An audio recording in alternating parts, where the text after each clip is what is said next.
money in her purse. And she was a little nervous about having, usually didn't carry that much cash with her. And she was standing there looking around, and she noticed a fellow standing down from her, and he was pretty shabbily dressed. It was kind of dirty, I guess, and that type of thing. And kind of wore a cap down over his eyes and so on. And she kind of watched him, and another man came up and went over to him and gave him some money. And then just whispered something in his ear and just kind of walked off. And she thought to herself, wow, she was so touched by this act of kindness that she decided to do the same thing. So in a burst of generosity, she reached in her purse, she pulled out a $10 bill, and she went over and she handed it to the man, and then she leaned over and whispered to him, never despair. Never despair. And then she went on her way. Well, the next day, when she came down to the bus stop again, this man was there again, standing in the same exact spot. But this time, when he saw her, he walked up to her and he handed her $110. $110. And she was just kind of dumbfounded. She goes, what in the world is this for? And he looked at her with a big grin and he says, you won. You won, lady. Never despair. Pay 10 to 1.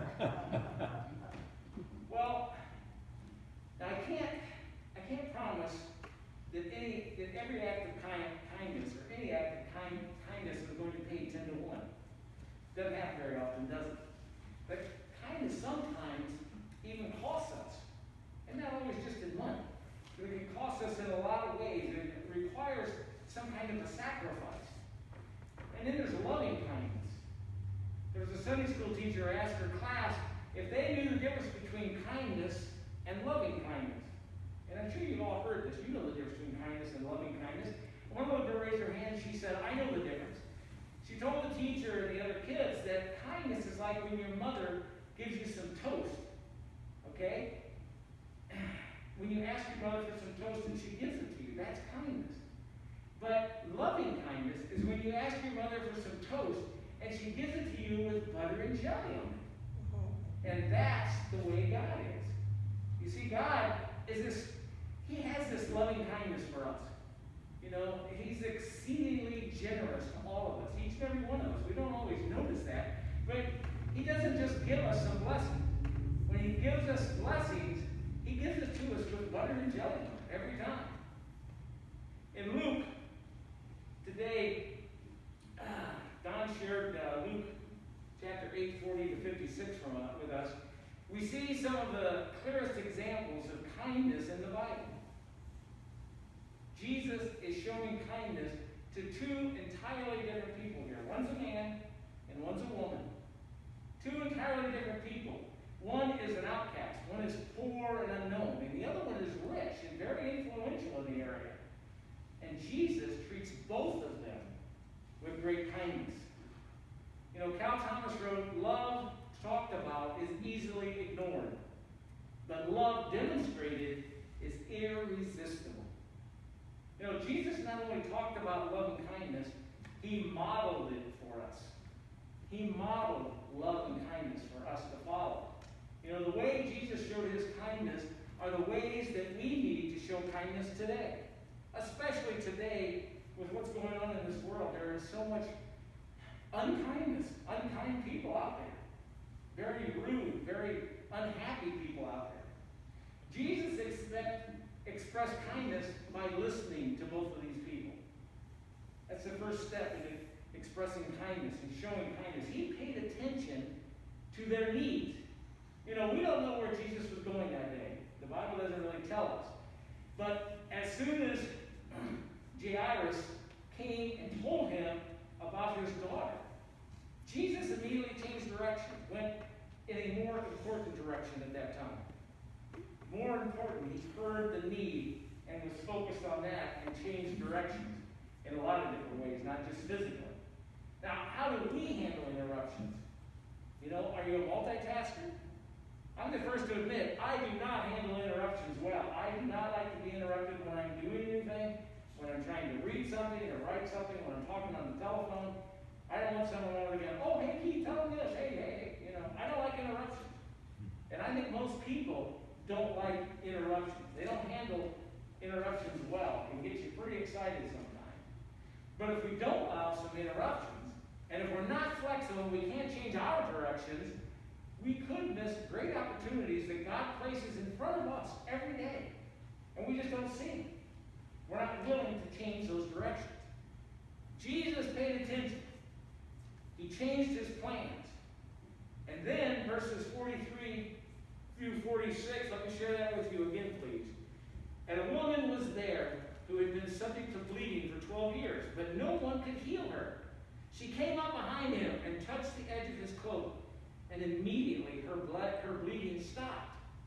Who touched me? Jesus asked. And when they all denied it, Peter said, Master, the people are crowding and pressing against you. But Jesus said, someone touched me. I know that power has gone out of me. You know, even with this huge crowd, there were probably thousands of people there pushing and shoving and noise and things going on. Okay, you've been in crowds like that before. Becky and I were in crowds like that just a little over a week ago when we were up on Mackinac Island. That's the way the crowds were downtown, trying to walk the sidewalks of the street. But with all of this going on, Jesus knew the difference in the touch that he had felt. Okay? The personal touch of a woman who needed his help. Too often in our world, our lives are just too impersonal. We live in an impersonal world, you know. Our world is becoming more and more impersonal, isn't it? Would you agree with that? I mean, just go down to get gasoline. Nowadays, you know, most of us are old enough to remember the good old days when you just sat in your car and a guy came out and said, you know, you'd tell him fill it up, check the battery or whatever.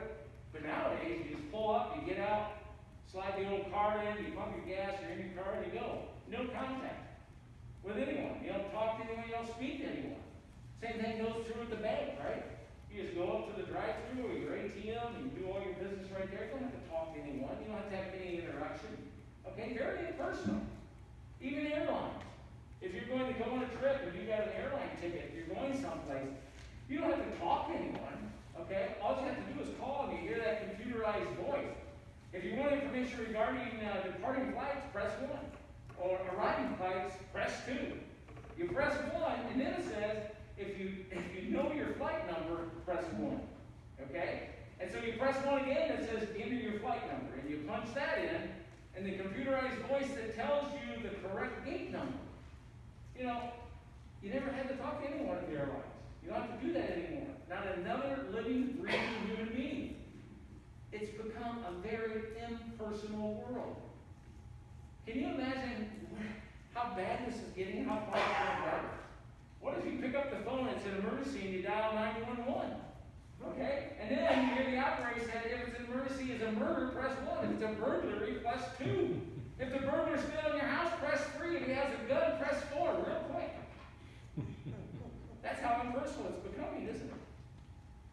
My goodness. It's sad. It is so sad. But it's an impersonal world that we live in. We're going to have to get used to it. Our social distancing has even made it worse. Our masks have even made it worse. It is so hard to look at someone and understand sometimes what they're thinking, what they're feeling, or what they're saying, because you can't see the facial expressions. You know how important that is to us for communication? That's why the young people are so poor at communicating these days. Because they don't communicate. They just tick, tick, tick, tick, tick, tick. That's not communicating. I just send in a message. Yeah, I'm eating a hot dog. What are you having for supper? Yeah, that's no important. Okay? Jesus took time to stop in the middle of this crowd to give a woman his personal touch. He did it as if she was the only one there. Out of all those thousands of people, he focused in on her, made her feel important and special. He kind of blocked out everything else. And she could feel that. Jesus expressed kindness by being considerate of other people. In verses 47 and 48, it goes on, then the woman, seeing that she could not go unnoticed, came trembling and fell at his feet. In the presence of all the people, she told why she had touched him and how she had been instantly healed. And then he said to her, daughter, your faith has healed you. Go in peace. You know, people with her disease in that time were considered unclean. They were treated very bad. They had to live alone. She had to live with her family for more than 12 years at that point. She couldn't even live with them. They didn't want her around. Her self-esteem was at an all-time low. It was as low as it could be. Can you imagine? We've had times in our lives when our self-esteem was pretty low. But I can guarantee you it's never as low as this poor lady's was. People acted as if she didn't even exist. They just looked right past her. She wasn't even there. But Jesus, he stopped and he listened to what she had to say. He looked right at her, made eye contact. He paid attention to her.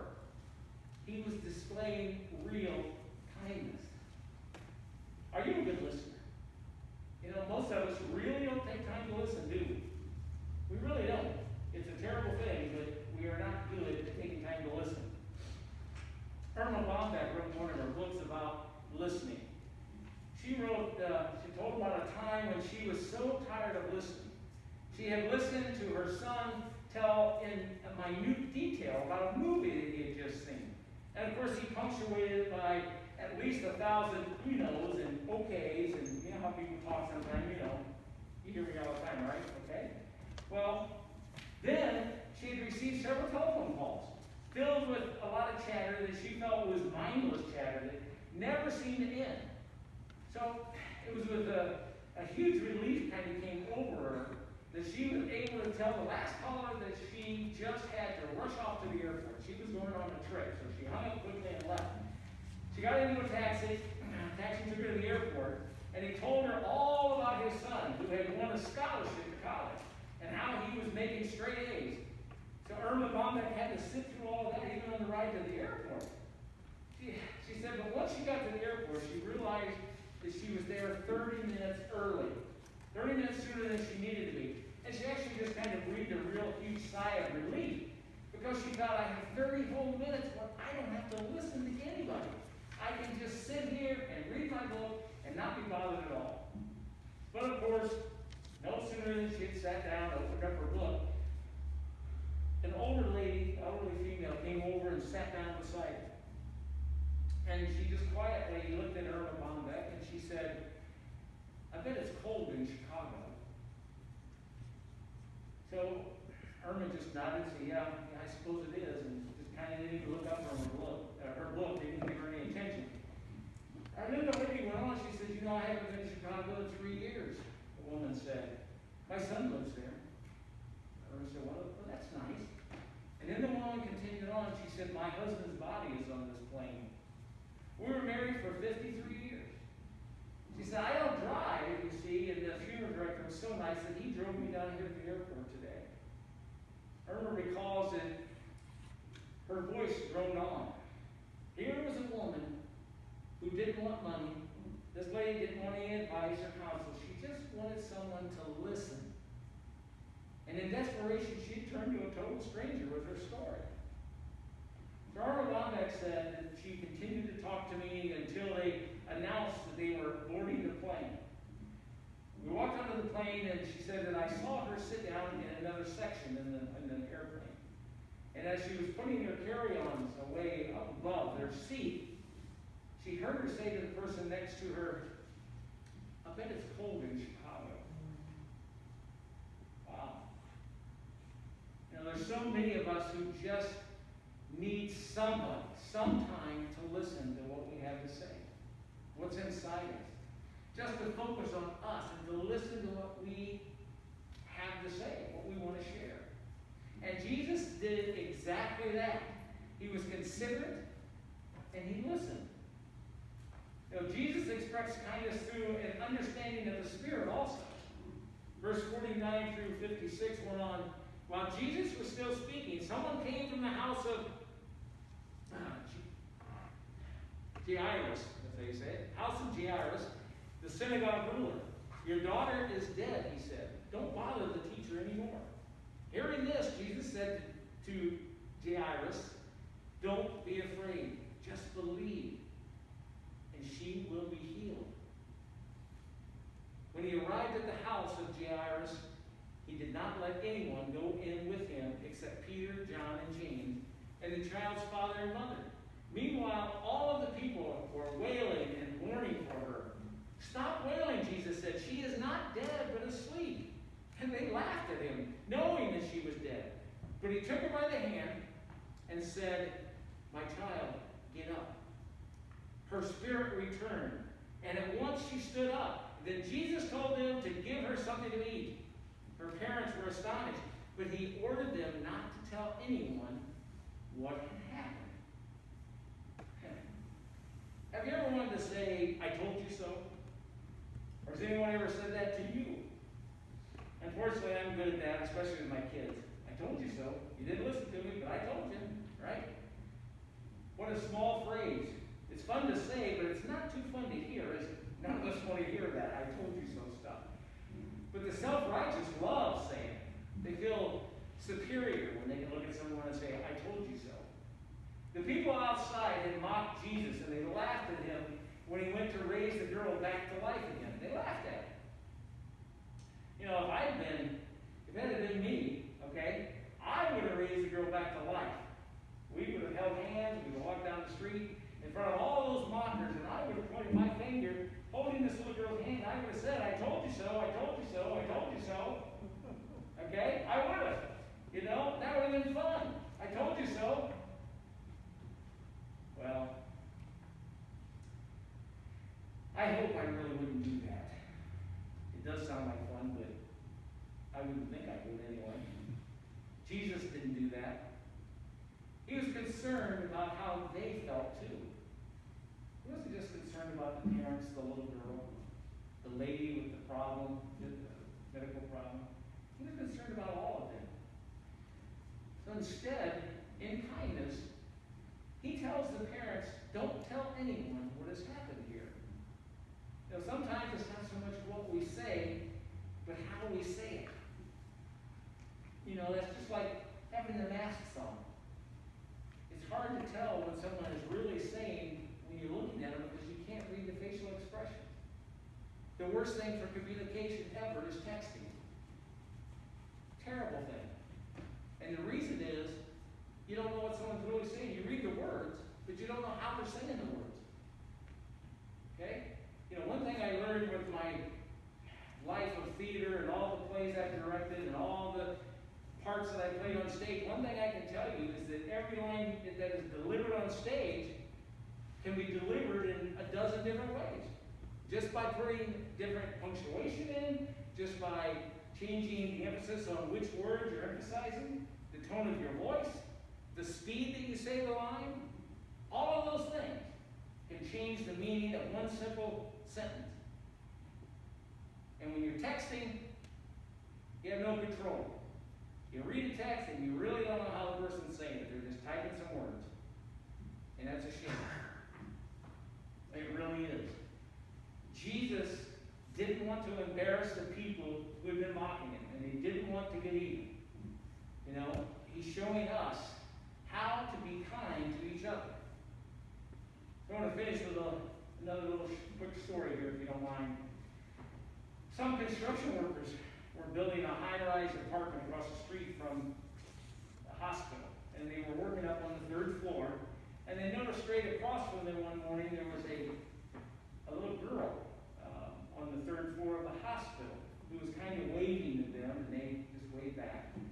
So the next day they looked across, and this little girl was holding up a sign, a poster that said, "My name is Lisa. What are your names?" So the next day the construction workers came back to work with some poster board, magic markers, and so on, and they all wrote down the names. My name is Bill, my name is Bob, my name is Harry. And then they asked, "How old are you?" And the next day, the little girl held up a sign and said, "I am 7 years old. How old are you?" So this went on back and forth for several days, maybe a few weeks, I don't know. Went back and forth for quite a while. But one day they noticed that Lisa wasn't at her usual place in the window. So at a break, one of the workers called the hospital, asked for the 3rd floor nurse. He asked her if she could tell him about anything about Lisa and how she was and where she was at as she'd gone home. And the nurse said that Lisa had taken a turn for the worse, and she was now in the intensive care unit. So the workers all pooled their money, and they bought some flowers and a card, and they all wrote a little special note and put on it, and they sent it to Lisa in the intensive care. Several days went by,